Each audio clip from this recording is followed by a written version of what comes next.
Assalamualaikum warahmatullahi wabarakatuh, sahabat bediler, dulur-dulur semua, jumpa lagi bersama Bedil Kesilir. Gimana kabarnya lur?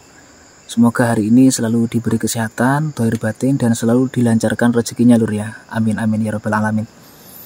Oke lur, hari ini kita coba sharing bareng terkait teleskop lur, teleskop, karena banyak juga dulur-dulur semua, terutama yang pemula-pemula ini, ada yang masih bingung terkait teleskop apa kira-kira yang enak untuk pemula, terus harganya berapa, terus untuk long range itu kira-kira pakai yang merek apa gitu ya. Terus juga ada yang tanya bedanya SFP sama FFP itu apa. Kemudian juga ada yang tanya zeronya teleskop itu sebenarnya enak di jarak berapa gitu. Nah itu semua pertanyaan-pertanyaan itu saya tampung ya, kita tampung dan kita sharingkan di sini lur ya, dan semoga video ini dapat bermanfaat terutama bagi dulur-dulur, khusus dulur-dulur pemula ya. Karena kalau yang sudah senior ya mohon maaf, silahkan skip saja video ini karena sudah memahaminya mungkin. Jadi ini khusus video untuk para teman-teman pemula. Oke. Jadi yang pertama lur, teleskop yang bagus itu mereknya apa? Oh ya banyak lur, kalau pertanyaan gitu, mulai dari harga puluhan juta sampai ratusan juta ya. Wes banyak yang bagus. Kenapa? Karena ini pertanyaan seperti ini apa ya, sama seperti pertanyaan uang itu batasnya berapa banyak, nggak ada batasannya lur gitu. Seperti itu contohnya ya. Jadi kita coba putar balik pertanyaannya menjadi seperti ini, punya budget berapa? Nah gitu aja lur, enak lur.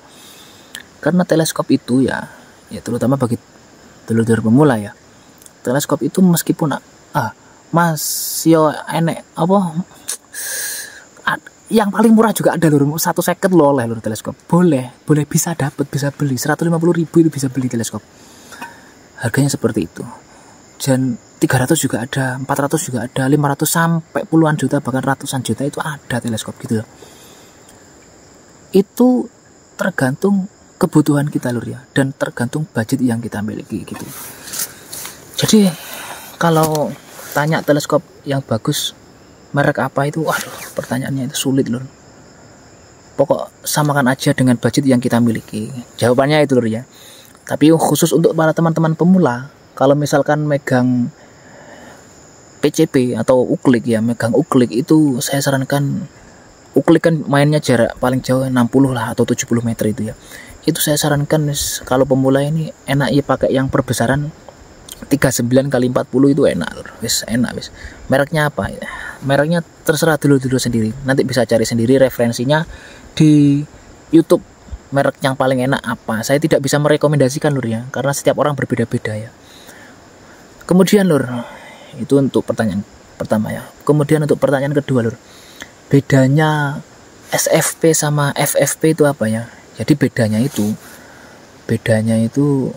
di retikel lur.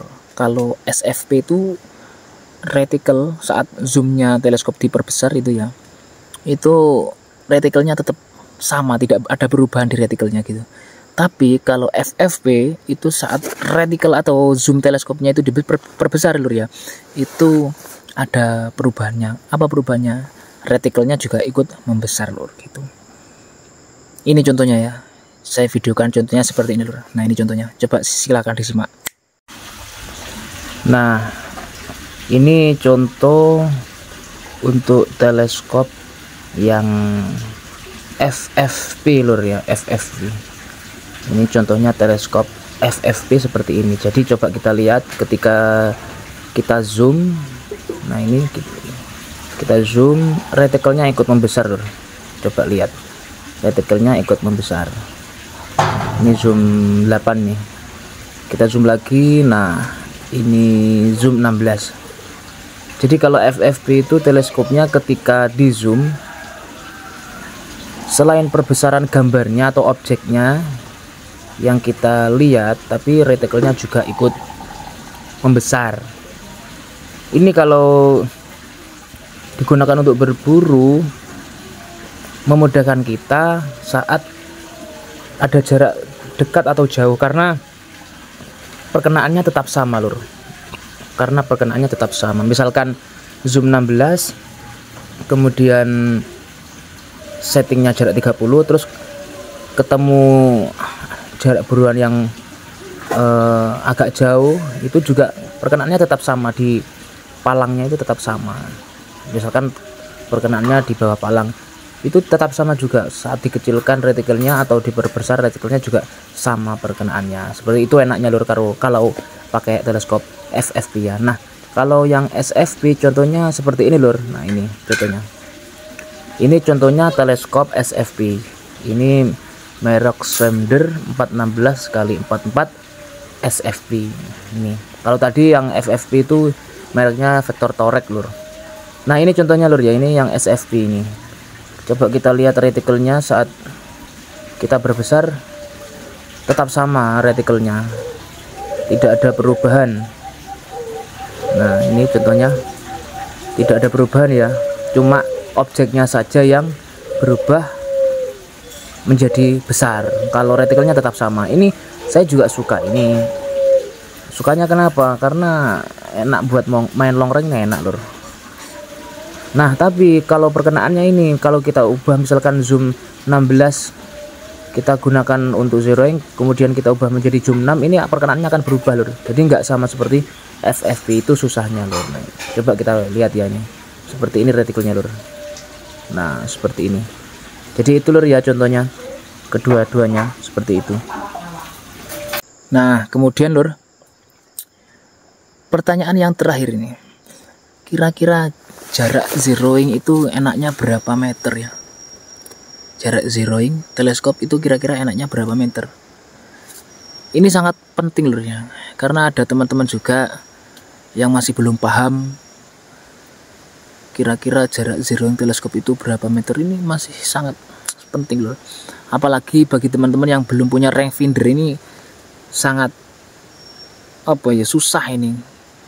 Kalau saya dulu itu memang juga nggak pakai rangefinder lur dulu, waktu senapannya masih uklik, kemudian PCP yang tabung itu saya nggak pakai rangefinder. Karena apa? Karena mainnya cuma di jarak-jarak terdekat, paling jauh itu cuma 70 meter 80 meter itu lur paling jauh. Nah kalau saya pribadi lur ya, sesuai pengalaman saya pribadi, jarak zeroing teleskop itu sesuai target yang ada di daerah kita lur. Misalkan kita kita nembak tekukur misalkan lur ya, tekukur daerah kita itu jaraknya 50 meter misalkan. Nah itu berarti kita harus zero jarak 50 meter gitu lur. Ya caranya seperti itu emang.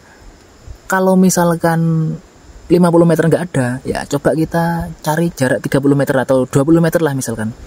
Jarak 20 meter kita tes, kira-kira perkenaannya di tepat mana 20 meter itu, misalkan pas atas palang misalkan ya.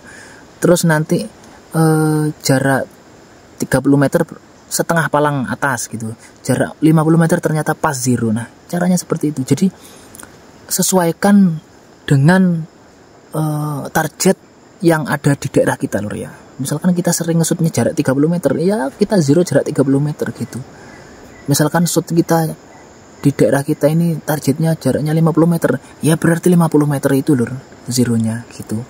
Yang penting paham perkenaan lur ya, paham perkenaan. Misalkan 30 zeronya 50 meter, terus kita lihat di jarak dekatnya, misalkan jarak 30 meter, kira-kira di atas palang atau berapa dot di atas palang gitu kita lihat. Nah, misalkan 2 dot di atas palang, oh berarti nggak usah zero jarak 50 meter. Kalau misalkan 50 meter zero, kemudian dicoba di jarak 30 meter di atas palang 2 dot, ya berarti tepat nih 2 dot atas palang itu lur jarak 30 meter. Karena apa? Karena nanti yang 50 meter pasti juga pas zero seperti itu. Jadi kita nggak usah ambil pusing lur ya terkait zero itu di jarak berapa efektifnya. Kalau misalkan teman-teman nggak punya rangefinder, saran saya mending main jarak maksimal 70 meter itu lur. Karena apa? Karena biar enak koreksinya seperti itu lur ya. Oh iya, satu lagi, kalau misalkan nggak punya rangefinder, saya sarankan pakai paralak. Paralak itu di pinggiran itu biasanya ada paralaknya. Ini tapi khusus untuk teleskop ya, teleskop yang ada paralaknya ya. Itu nanti kita kelihatan jarak berapa meter, jarak ini berapa meter gitu lur. Jadi caranya seperti itu. Nah, Mungkin ada pertanyaan dari dulu-dulu semua terkait teleskop ini kira-kira gimana enaknya. Jadi yang pertama tadi jawabannya teleskop yang paling bagus apa? Wah, gak bisa lur, ya tergantung budget aja lur ya. Terus yang kedua, SFP dan FFP itu apa? Yaitu sudah ditunjukkan sama saya tadi ya perbedaannya. Kemudian yang ketiga ini jarak zero yang baik itu berapa, yaitu harus sesuai target yang ada di daerah kita biar kita enak ngoreksinya. Misalkan targetnya di daerah kita 40 meter, ya berarti kita zero 40 meter biar ngoreksinya enak. Seperti itu lur ya. Semoga ilmu ini bermanfaat lur ya. Ini sekedar sharing lur, saya nggak ada bermaksud apa-apa, sekedar sharing. Ini saya sekarang juga lagi berburu ini nyanggong punai, jadi semoga bermanfaatlah video ini ya. Terima kasih telah menyimak. Assalamualaikum warahmatullahi wabarakatuh. Salam satu laras lur.